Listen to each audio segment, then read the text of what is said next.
ಗುರುವಾರದ ದಿನದಂದು ಅರಿಶಿನವನ್ನು ಬಳಸಿಕೊಂಡು ಈ ಕೆಲಸಗಳನ್ನು ಮಾಡುವುದರಿಂದ ಉದ್ಯೋಗದಲ್ಲಿ, ವ್ಯಾಪಾರ ವ್ಯವಹಾರದಲ್ಲಿ ಪ್ರಗತಿಯನ್ನು ಸಾಧಿಸಬಹುದು.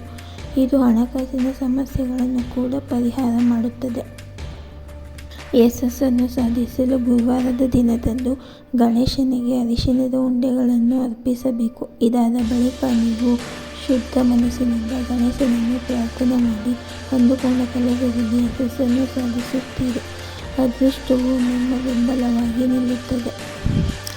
ಗುರುವಾರದ ದಿನ ಒಂದಿಷ್ಟು ನೀರಿಗೆ ಕಪ್ಪು ಅರಿಶಿಣವನ್ನು ಮತ್ತು ಕೇಸರಿಯನ್ನು ಬೆರೆಸಿ ಪೇಸ್ಟ್ ತಯಾರಿಸಿ. ಈ ಪೇಸ್ಟನ್ನು ನೀವು ಹಣ ಇಡುವ ತಿಜೋರಿಯ ಮೇಲೆ ಸ್ವಸ್ತಿಕ್ ಚಿಹ್ನೆಯನ್ನು ಬಿಡಿಸಿ. ಈ ರೀತಿ ಮಾಡುವುದರಿಂದ ನೀವು ಹಣದ ಲಾಭ ಪಡೆಯುತ್ತೀರಿ ಮತ್ತು ವ್ಯಾಪಾರ ವ್ಯವಹಾರದಲ್ಲಿ ಅಭಿವೃದ್ಧಿ ಹೊಂದುತ್ತೀರಿ.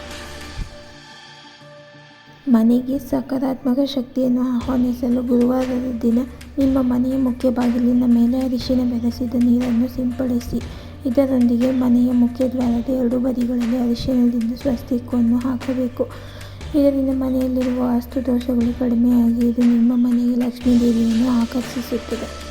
ಹಣಕ್ಕೆ ಸಂಬಂಧಿಸಿದ ಸಮಸ್ಯೆಗಳಿಗೆ ಪರಿಹಾರ. ಗುರುವಾರದ ದಿನ ಒಂದಿಷ್ಟು ಅಕ್ಕಿಯನ್ನು ತೆಗೆದುಕೊಂಡು ಅದಕ್ಕೆ ಅರಿಶಿನವನ್ನು ಬೆರೆಸಿ.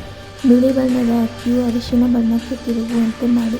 ನಂತರ ಈ ಅರಿಶಿನ ಬಣ್ಣದ ಅಕ್ಕಿಯನ್ನು ಒಂದು ಕೆಂಪು ಬಣ್ಣದ ಬಟ್ಟೆಯಲ್ಲಿ ಕಟ್ಟಿ ನೀವು ಹಣ ಇಡುವ ತಿಜೋರಿ ಅಥವಾ ನಿಮ್ಮ ಪರ್ಸ್ನಲ್ಲಿ ಇಟ್ಟುಕೊಳ್ಳಿ. ಹೀಗೆ ಮಾಡುವುದರಿಂದ ಹಣದ ಲಾಭವಾಗುತ್ತದೆ. ಅಷ್ಟೇ ಅಲ್ಲ, ನಿಮ್ಮ ಜಾತಕದಲ್ಲಿ ಗುರುಬಲವನ್ನು ಸದೃಢಗೊಳಿಸುತ್ತದೆ. ವೃತ್ತಿ ಮತ್ತು ಉದ್ಯೋಗಾವಕಾಶ ಪಡೆಯಲು ಗುರುವಾರದ ದಿನ ನಿಮ್ಮ ಮನೆಯ ದೇವರ ಕೋಣೆಯಲ್ಲಿ ಅರಿಶಿನ ಕೊಂಬುಗಳಿಂದ ಹಾರವನ್ನು ಮಾಡಿ ಹಾಕಿ. ಬಳಿಕ ಲಕ್ಷ್ಮೀನಾರಾಯಣನನ್ನು ಶ್ರದ್ಧಾ ಭಕ್ತಿಯಿಂದ ಪೂಜಿಸಿ ವಿಷ್ಣು ಸಹಸ್ರನಾಮವನ್ನು ಪಠಿಸಿ. ಇದು ನಿಮ್ಮ ವೃತ್ತಿ ಜೀವನದಲ್ಲಿ ಸ್ಥಿರತೆ ಮತ್ತು ಉದ್ಯೋಗಾವಕಾಶಗಳನ್ನು ತಂದುಕೊಡುತ್ತದೆ.